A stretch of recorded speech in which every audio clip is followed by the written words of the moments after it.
Story 1. The route never repeated, even when I drove it twice. This happened to me in 2022 during a solo drive from Portland, Oregon to Boise, Idaho. I was relocating for work, and instead of flying out and shipping my car, I figured I'd take the chance to do the trip alone, clear my head. I had about a week off between jobs, so there was no rush.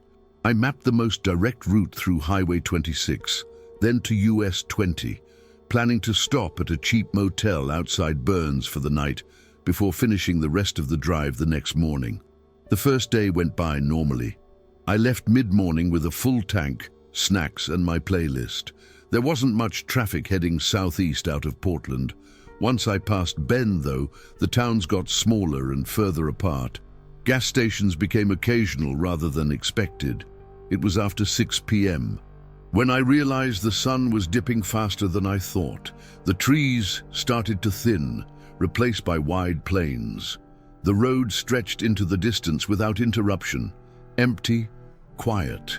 The kind of quiet that starts to feel like pressure against your ears. Around 7:45 p.m., I passed a green highway sign with Evan Ridge, 6 miles. I remembered it because the name sounded made up. Evan Ridge. I hadn't seen it on the GPS. I thought it might be a private road or unincorporated area. I kept driving. 10 minutes later, I reached a long, sloping turn where the terrain dropped off sharply on one side. I slowed instinctively, no guardrail. A minute or two after that, I saw lights ahead. A small rest stop, maybe, or a diner. It was a gas station. The lights were flickering slightly, green neon for a brand I didn't recognize. The building was squat, one-story and clearly old, but the pumps looked newer. I pulled in mostly just to use the restroom. The door chimed as I entered, and I was instantly hit by that fluorescent hum, too bright, too white, the kind that makes even clean places feel sterile. The guy behind the counter was reading a magazine. He didn't look up when I walked past him. The restroom was in the back. Small, one stall. Everything inside looked clean but unused. Paper towels still stacked in the dispenser. Mirror spotless. I washed my hands, dried them, and on impulse, pulled out my phone. No signal. I figured that made sense. Middle of nowhere. When I walked out, the guy behind the counter was gone. I looked around, confused. There was no backroom door that I could see. Then I saw movement through the front glass. He was outside, just standing next to one of the pumps, staring out toward the empty highway. I didn't recognize the expression on his face. Not bored, not focused, just fixed. I got back in my car and drove off, shaking off the weirdness. But here's where it started to unravel. I made it to the motel by 10:30. The next morning I pulled up the GPS again to finish the route to Boise, and I noticed something strange. The blue trail, the route history from the day before, looked off. I tapped it. My phone showed that I had driven a completely different path than I remembered. The gas station wasn't on the map. Neither was Evan Ridge. I figured maybe I had taken a wrong turn without realizing, but the GPS insisted I hadn't. It labeled the full trip, all the way from Portland, as a single uninterrupted route on Highway 20. No detour, no deviation.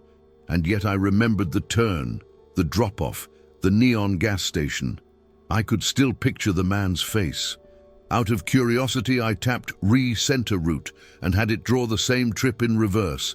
This time, the map cut through a different sequence of towns entirely, names I didn't recognize, no Evan Ridge. I tried dropping a pin where I remembered the gas station being near the steep drop, just past the trees thinning out. The map refused to place one, like the area had no terrain data. I tried again. This time, the GPS pin landed in the middle of a flat blank space labeled Unincorporated County Road Access. No gas station, no road curves, just gray grid. I started to doubt myself. Maybe I had imagined it.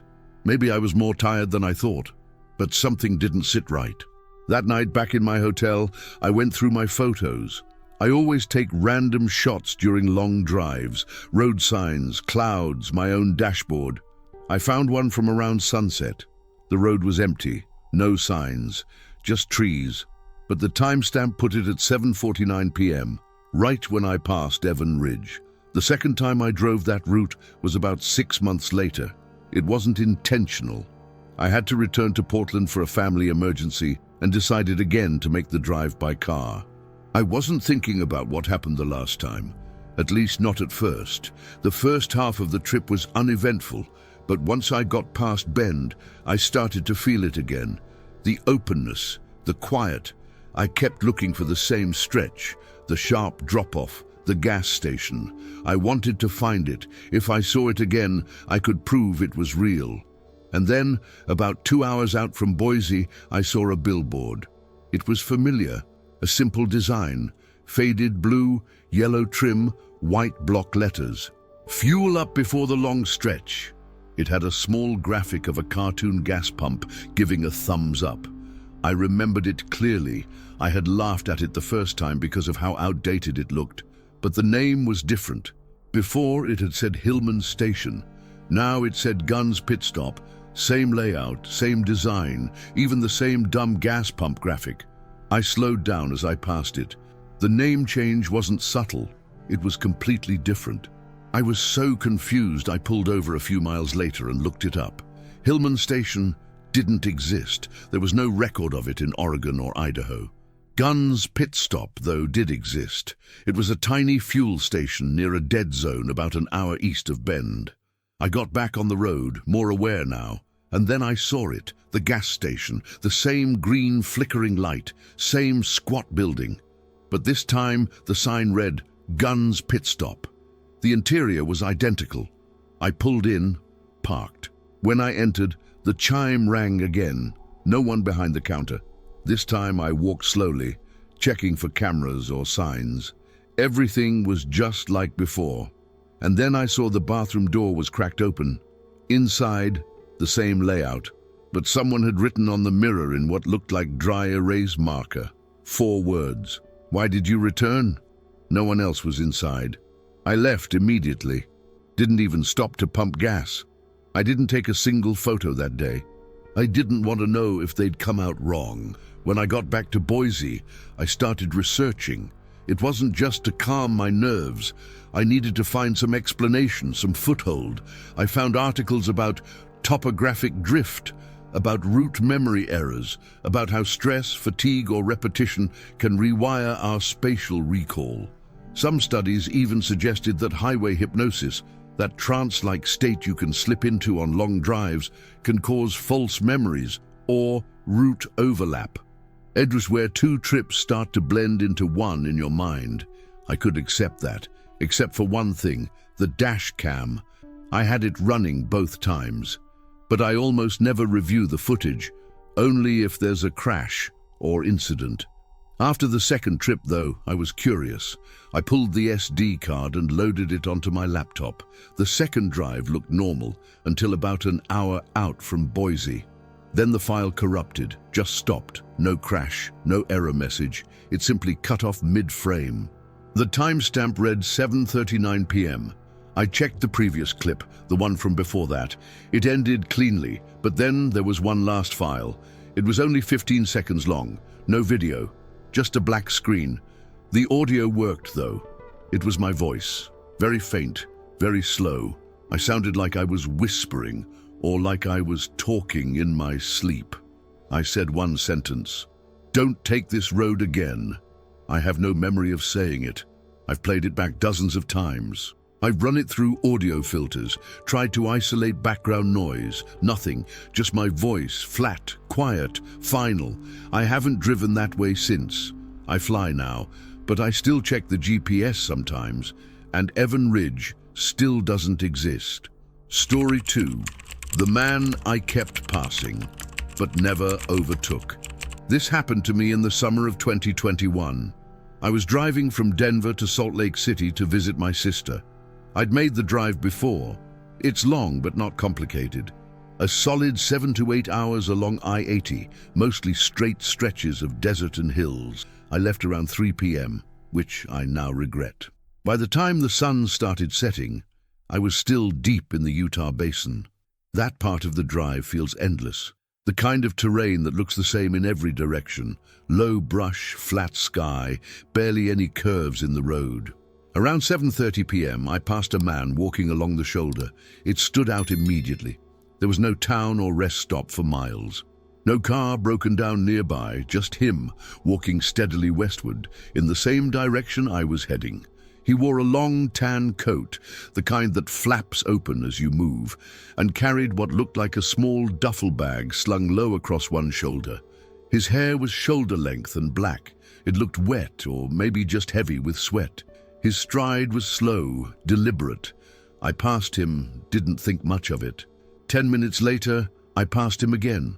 Same side of the road, same posture, same coat flapping in the same direction. For a split second, I thought maybe he'd taken a shortcut, but there were no access roads, no turn-offs. I would have seen them. I glanced at the clock, 7:42. I remember that, because it was the first time I felt something off. By 8 Zar, the light was nearly gone. That's when I passed him a third time. The headlights picked him up from a distance, and as the beams illuminated the road ahead, there he was again, walking. Same angle of the head, same duffel strap, same long coat brushing his knees. That time I stared. I leaned closer to the wheel as I drove past him, trying to catch his face, but the light never quite reached it.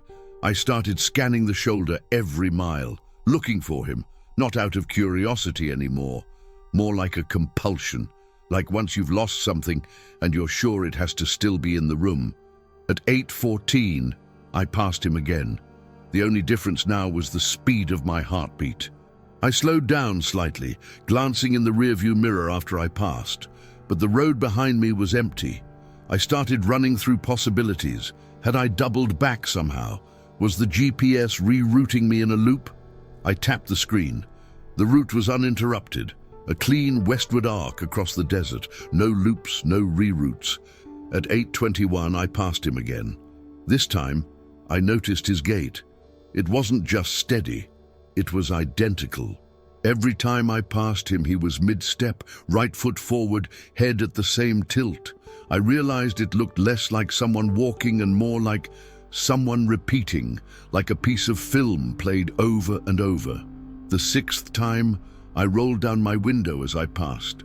I didn't know what I expected. Maybe some sign that he was real, that he'd look up, wave, acknowledge me. But he didn't, and I realized something else. He never changed lanes, always on the right shoulder. Same distance from the white line, same posture. I drove until nearly 9. I didn't pass any towns. I didn't see any cars coming the other way, just desert and sky. And then I passed him again. Same coat, same step, same duffel. I didn't scream, I didn't panic, but my hands were shaking on the wheel. Because by then, I wasn't just passing him. I was expecting him, and when repetition stops feeling coincidental, it becomes personal. It was fully dark by now. Only my headlights lit the road. I hadn't passed another vehicle in over an hour. My phone signal had cut out around 8:45. GPS still tracked, but barely. At exactly 9:11 p.m., I saw him again. He was ahead, just barely visible in the distance. I decided I was going to slow down and stop beside him. Maybe get out, maybe talk. I can't explain why. I just needed it to break. The cycle. I needed him to do something different. I flicked my high beams on as I approached, and that's when he turned. Not slowly. Not like someone hearing a sound and reacting. It was instant. He turned his head toward me in a single sharp movement, and I saw his face. Or rather, I didn't. There were no features, no eyes, no nose. Just a smooth, skin-colored surface where a face should be, like a blank canvas, but not unfinished, refused. I drove past him at 40 miles per hour, but I swear the moment stretched. I stared at that face, that absence, until it disappeared behind me. I don't remember breathing. Not until I was several miles down the road. I didn't look back this time. I didn't want to know if he was still there or closer. I turned the radio on. White noise. I flipped to another station. More static. All of them dead. And then, at 9:27, I passed him again. Only this time he wasn't walking. He was standing still on the shoulder, facing the road. His hands were at his sides, the duffel bag gone, the coat unmoving, and I swear he was directly facing me, even though he had no eyes. I floored it. I didn't look at the speed. I just watched the white lines blur beneath my headlights, but even as I drove, something inside me was calm, because something in me knew he wouldn't chase. That wasn't his role. He doesn't follow. He appears. I pulled into a gas station around 10:15 p.m. Small, almost invisible from the road. 2 pumps, no cars, just one fluorescent bulb flickering above the door. Inside, it was empty except for a single attendant behind the counter, a man in his 60s, eyes sunken like he hadn't slept in a while. He didn't say anything as I walked in. I grabbed a bottle of water, and as he rang it up, I asked, "Hey, weird question. You ever hear about a guy walking this road? Long coat, no car, out here after dark?" He didn't answer right away. Then he blinked slowly and said, "Still out there?" Like he'd been keeping track. I felt my mouth go dry. "You've seen him?" I asked. He shrugged. "Sometimes. Folks say he's a loop, something about the highway not fully syncing up, like the mile markers reset but no one notices." I didn't understand. I asked what that meant. He looked at me, not smiling, not joking. "They call 'em walkers. You'll hear about 'em on some highways, always out of place, always walking. People report 'em multiple times in short stretches, but you never see where they come from, never see them stop." I asked if anyone had ever spoken to him. He looked down at the register and said, "You don't talk to the ones who repeat. You don't change the pattern." I stood there for a while, not sure what to say. Before I left, he added something. "Only advice I got, don't pull over again. If you do, you might not be the one driving next time." I got in my car, drove until the sky started turning gray behind me. Didn't see him again that night, but I don't take that highway anymore. And I still check the shoulder every time I drive through the desert, just in case he starts walking again. Did you enjoy the content and it made a difference for you? Click on Super Thanks and support our work. Story 3. The car that followed without sound. This happened to me in 2018, somewhere between Minneapolis and the North Dakota border. I was driving home from a business trip, one of those last-minute solo drives when flights are too expensive and the rental ends up being cheaper. I was in a gray 2015 Corolla, loaded with coffee and a suitcase in the back. It was raining. Not hard, but persistent. That kind of constant drizzle that taps against the glass without ever letting up. I'd been on the road for hours. Most of the trip was uneventful. Dull, honestly. Just miles of trees, wet pavement, and the occasional radio static between towns. At some point past 11 p.m., I noticed headlights in my rearview mirror. Not unusual. They were far back at first. 2 white orbs cutting through the wet dark. No high beams. Just there. Then they got closer. I expected the car to pass, but it didn't. It sat back about 5 or 6 car lengths, close enough that I could see the shape of the vehicle, a sedan, maybe black or dark blue. Couldn't make out the model. What struck me wasn't that it followed. It was how quiet it was. I rolled my window down a few inches, curious. Immediately I heard the familiar sounds. The rain tapping the roof, the steady pulse of my own tires on the slick road. But nothing behind me. No whine of another engine. No tire hiss from the wet pavement, just absence. I slowed slightly, wondering if it would match my speed. It did, perfectly. I sped up. So did it. Still no sound. I flicked the radio off and listened hard. Nothing. And it wasn't just that I couldn't hear it.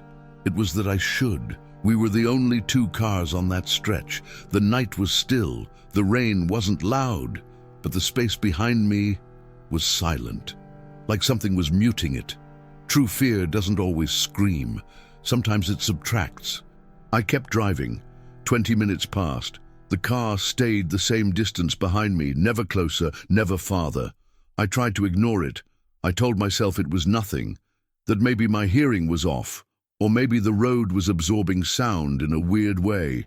But then, around midnight, I took an exit toward a 24-hour gas station, and the car followed. The gas station sat at the edge of a small town. One pump, low overhang, empty lot.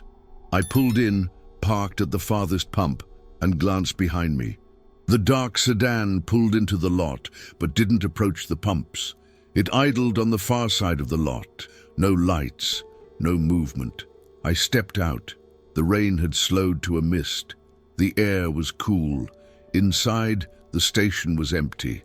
The clerk barely looked up as I paid for gas and a black coffee. As I turned to leave, I caught a glimpse of the lot through the tall front window. It was faint, smeared slightly from condensation and streaks of rain, but I could make out the reflection of my car. And something else. There were two silhouettes inside, one in the driver's seat, mine, and one in the back. I froze. The second figure wasn't moving, wasn't looking around, just sitting. I blinked and looked again. Still there. I walked slowly toward the window, trying to get a better angle. The reflection remained unchanged. I turned my head to look at the actual car. Only my own silhouette was visible. I looked back at the glass. Two again.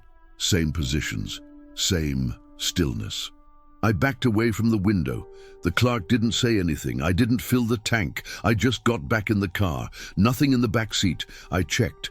Still, when I pulled out of the lot, the dark sedan was gone. Not parked, not idling, just gone. But I didn't feel alone. Back on the highway, I drove faster. The rain had stopped. The road was dry now, black and glinting under the high beams. I didn't see another car for almost an hour. But I couldn't shake the feeling that something was still behind me, not following, attached, like the weight of the car had changed. I kept glancing at the mirror. Nothing there. Around 1:20 a.m., I passed a long curve, a bend that arced wide along a ridge. As I cleared the turn, I checked the rear view again, and for a split second there it was, the black sedan. Then it vanished mid-curve, no headlights, no tire screech, just gone. I drove on, not blinking, not thinking. I took the next exit, a motel, one of those neon-lettered cinder block places with flickering signs and too many vacancies. I parked, booked a room, and went inside without looking back. The room smelled like bleach and carpet glue.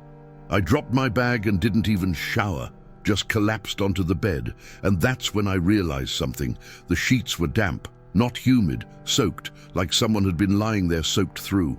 I sat up. The window fogged slightly as I exhaled. Then I saw it. A handprint on the inside of the windshield of my car, pressed against the glass from the inside, high, like someone crouched behind the passenger seat and reached forward. I stared at it for a long time. Didn't go back outside, didn't sleep, checked out before dawn. I never found that sedan again, never saw that second silhouette. But every few months I wake up from a dream where I'm driving through rain, and the sound behind me isn't missing, it's breathing. Just low enough I can't tell if it's mine.